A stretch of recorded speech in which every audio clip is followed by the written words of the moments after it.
Who's really tightening the noose of debt, evicting people from their homes, and pushing them into a lifetime of labor just to repay loans? Who inflates the system, lets it explode, then swoops in to buy up assets and bankrupt companies at dirt-cheap prices? It's the bankers, the top 1% behind governments, getting richer through a game they control, boom and bust cycles.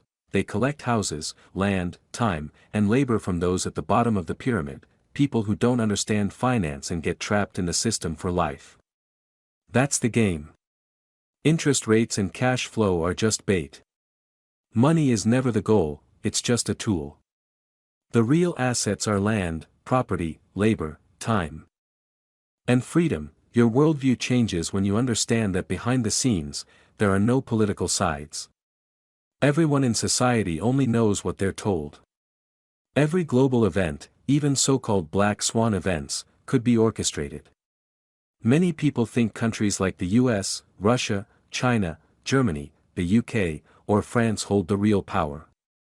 But presidents are just employees.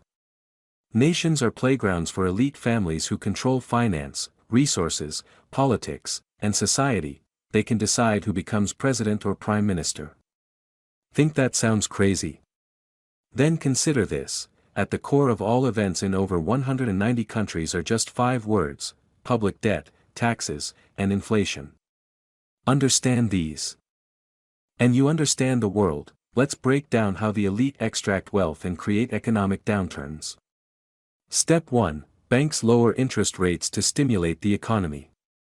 People and businesses borrow, pledging homes, land, and future labor as collateral.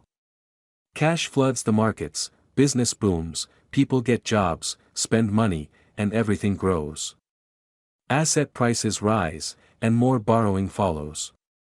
Then comes inflation. To fight inflation, banks raise interest rates. Suddenly, debts become unpayable. Businesses cut back, lay off workers, and bankruptcies rise. People lose income, can't pay mortgages, and banks seize their homes. The economy crashes. Then the cycle starts again with lower rates. This cycle, the classic sheep shearing cycle, never ends. Over the years, property values have soared. But most people haven't gotten richer. In fact, they've gotten poorer. That's because of inflation. Your salary goes up 5%, but prices jump 30%. So you save your whole life and still can't buy a home, while the rich collect properties like trading cards. Why? Because your money comes from wages, but theirs comes from assets. And asset values rise with inflation. If you have property, gold, or stocks, you win. If you only have cash and a paycheck, you lose. Every year, your cash loses value while prices climb. The system is not built for you. You save, you hustle, while banks and tycoons watch real estate triple in value in 5 years. You think you're working your way up. The rich get richer, and the poor stay poor, because that's how the game is designed. Real estate prices keep rising because the system can't afford for them to fall. The financial structure depends on inflated property values. Population keeps growing, but land is limited. But that's not the whole story. There's still plenty of empty land. Unsold apartments, and ghost cities, especially in places like China.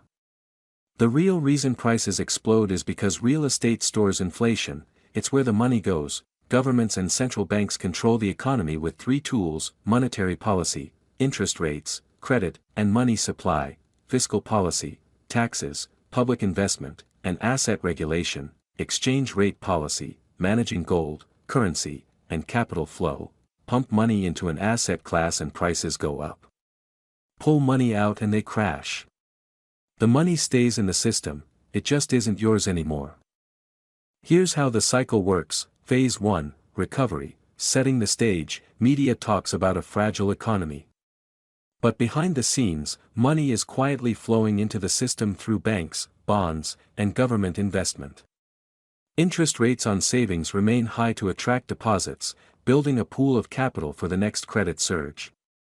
Only insiders are buying cheap stocks. The public stays unaware. Phase 2, growth, pumping money and prices. Media starts shouting, massive recovery ahead. Once-in-a-lifetime investment opportunity. Credit becomes easy, loans are cheap. Everyone jumps in, stocks soar, real estate explodes, and gold dips. FOMO drives retail investors into the market. Signs. Everyone's making money, banks hand out loans like candy, and now or never dominates the headlines. Phase 3, slowdown, pulling the plug, interest rates inch up. Media says, it's fine, keep investing. But credit tightens quietly. Getting a loan suddenly becomes harder. Bad news starts creeping in. Stock liquidity dries up. People begin selling property at a loss. Gold rises again. Bank deposits go up, people are scared. Phase 4, crisis, cleansing the system, interest rates spike. Capital controls go up. Authorities try to keep money in the system to avoid collapse.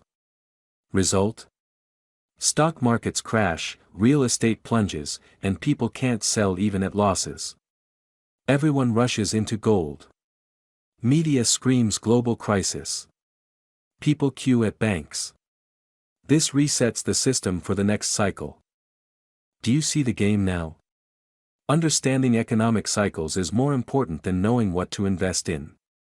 Every asset has a cycle, a pump, a peak, a crash. Understand it, or you'll be a pawn. If you found this podcast episode valuable, please like, share, and subscribe. Future episodes might just change your financial life.